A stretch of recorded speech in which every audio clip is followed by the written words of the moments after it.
Chantez la louange du Seigneur, du haut du ciel. Chantez pour lui dans les hauteurs. Chantez sa louange, toute son armée. Chantez sa louange, soleil et lune.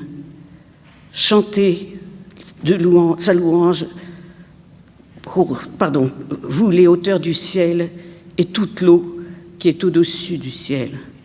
Que tous chantent la louange du Seigneur. Oui, il a donné un ordre, et ils ont été créés. Il leur a fixé une place pour toujours, il a imposé une loi qui ne passera pas. Depuis la terre, chantez la louange du Seigneur. Océans et grands animaux des mers, feu et grêle, neige et brouillard, vent de tempête qui obéit à sa parole, chantez la louange du Seigneur. Montagnes et toutes les collines, arbres fruitiers, tous les cèdres, animaux sauvages et tous les troupeaux, serpents et oiseaux, chantez la louange du Seigneur. Roi de la terre et tous les peuples, chefs et tous les dirigeants du monde, chantez sa louange. Chantez la louange du Seigneur. Lui seul a un grand nom. Sa beauté s'étend sur la terre et sur le ciel. Il a rendu son peuple puissant et fier. C'est pourquoi il chante la louange du Seigneur, tous ses amis fidèles, les Israélites et le peuple qui est proche de lui. Avant de lire l'Évangile, nous prions. Seigneur, fais venir ton esprit, afin que ce que nous lirons, entendrons et comprendrons ce que tu as à nous dire au-delà de nos oreilles et de notre intelligence. Ouvre la voie du cœur. Je vous propose donc la lecture en Matthieu 7, les versets de 1 à 5.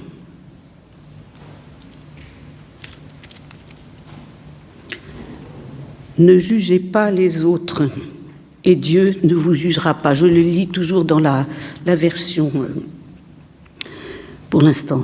Non, pardon, je lis dans la version de la Tobe. Ne jugez point, afin que vous ne soyez pas jugés, car on vous jugera du jugement dont vous jugez, et l'on vous mesurera dans la mesure où vous mesurerez. Pourquoi vois-tu la paille qui est dans l'œil de ton frère, et n'aperçois-tu pas la poutre qui est dans le tien? Comment peux-tu dire à ton frère, laisse-moi ôter une paille de ton œil, toi qui as une poutre dans le tien? Hypocrite, ôte premièrement la poutre de ton œil, et alors tu verras comment ôter la paille de ton frère. Très connu. Donc, chers frères et sœurs, vous avez choisi de placer cette journée sous le terme de l'aumônerie en prison. Donc, je vous propose de méditer sur ce texte bien connu de la paille et de la poutre. Il est facile à comprendre, après des années d'explications, de commentaires exégétiques, théologiques, par les apports de la psychologie. Cependant, je vous propose de la mettre pour l'instant en attente.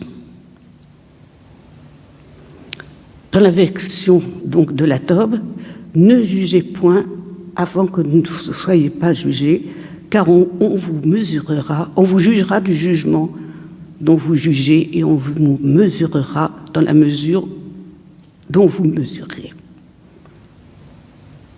Mais dans cette version, je m'interroge.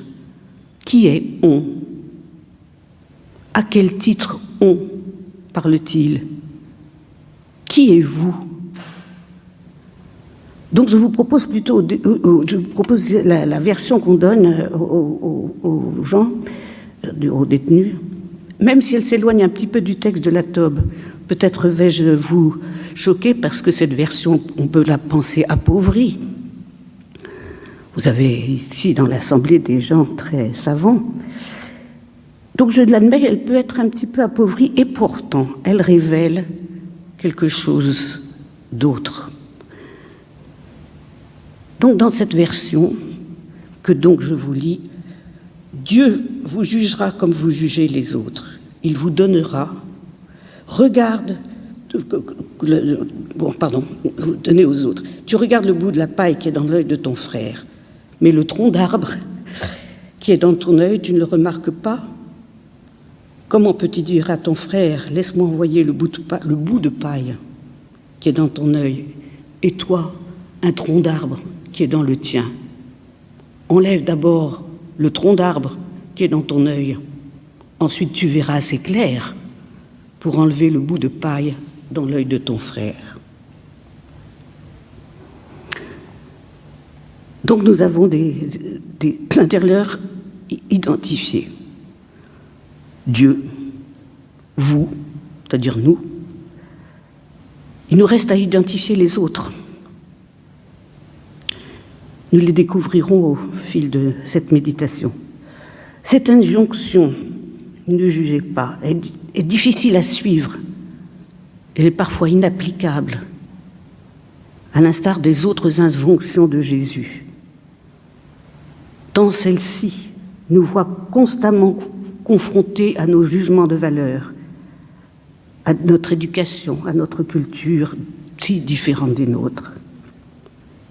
Alors, ne jugez pas.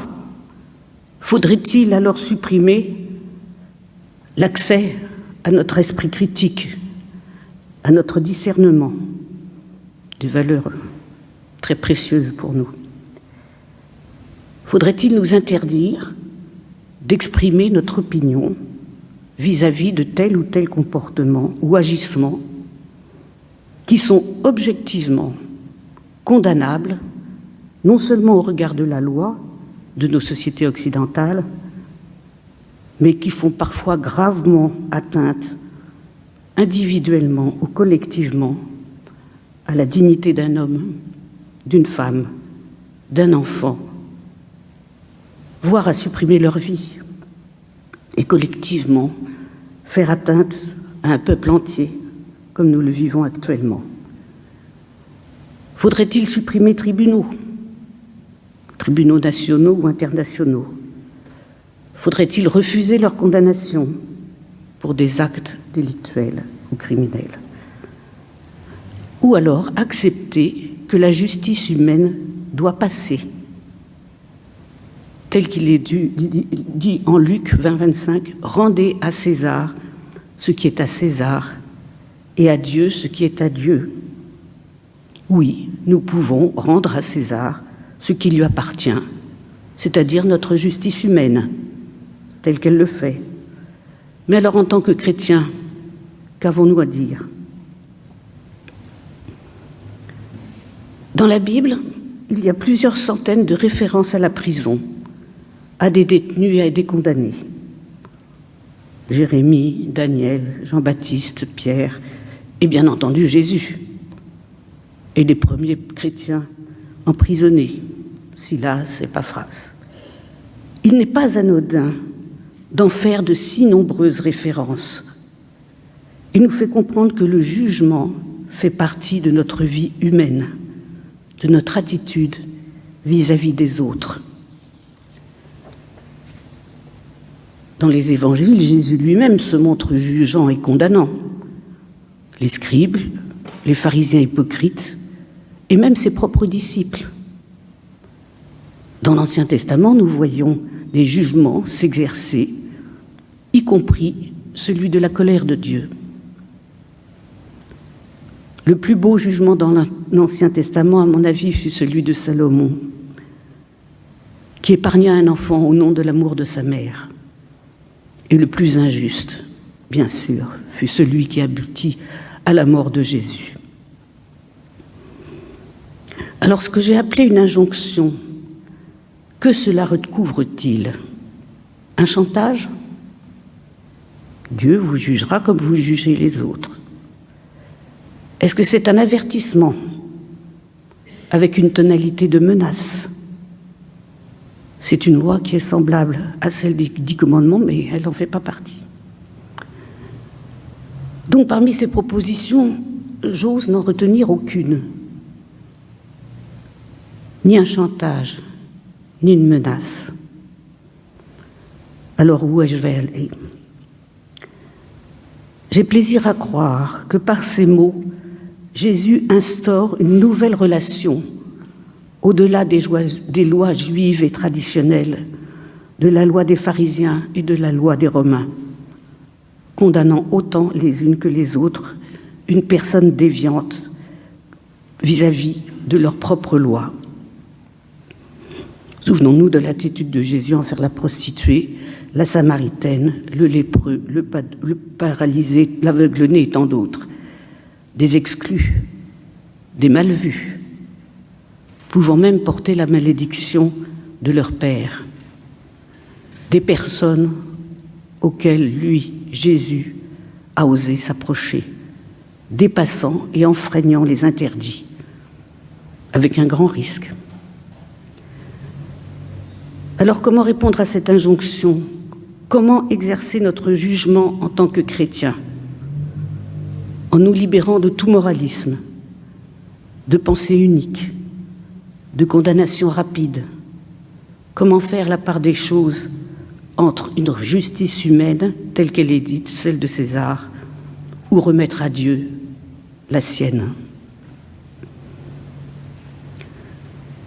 Donc cette nouvelle relation, on le trouve dans l'Épître aux Hébreux, une relation de fraternité.